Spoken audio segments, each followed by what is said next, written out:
ইরানের যুদ্ধের আগুনে কি পূর্বে বাংলাদেশ সম্ভাব্য ক্ষতির বিশ্লেষণ।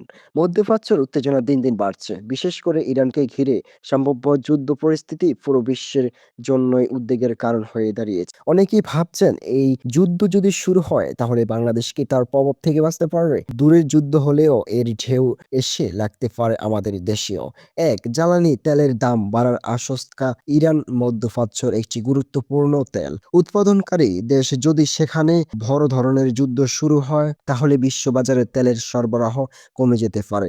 এর ফলে আন্তর্জাতিক বাজার তেলের দাম দ্রুত বেড়ে যেতে পারে। বাংলাদেশ যেহেতু বিদেশ থেকে তেল আমদানি করে, তাই তেলের দাম বাড়লেও পরিবহন খরচ, বিদ্যুৎ উৎপাদন এবং পণ্যের দাম সবকিছুতেই প্রভাব পড়বে। অর্থাৎ সাধারণ মানুষের জীবনযাত্রা খরচ আরো বেড়ে যেতে পারে। নাম্বার 2, প্রবাসী আয়ের ঝুঁকি। মধ্যপ্রাচ্যের অনেক দেশে লক্ষ লক্ষ বাংলাদেশি কাজ করেন। যদি এই অঞ্চলে বড় ধরনের যুদ্ধ ছড়িয়ে পড়ে তাহলে অনেক প্রবাসী বাংলাদেশের চাকরি বা নিরাপত্তা ঝুঁকির মধ্যে পড়তে পারে। ফলে দেশে যে রেমিটেন্স আসে সেটিও কমে যাওয়ার আশঙ্কা তৈরি হতে পারে। আর রেমিটেন্স বাংলাদেশের অর্থনীতির একটি গুরুত্বপূর্ণ শক্তি।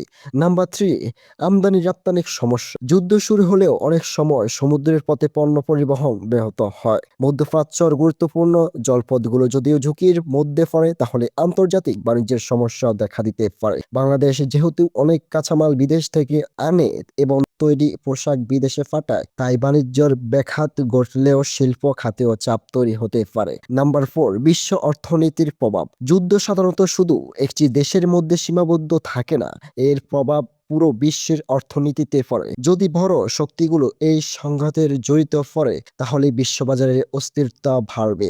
এর প্রভাব বাংলাদেশের অর্থনীতি, মুদ্রাস্ফীতি এবং উন্নয়ন প্রকল্পগুলো উপরও পড়তে পারে।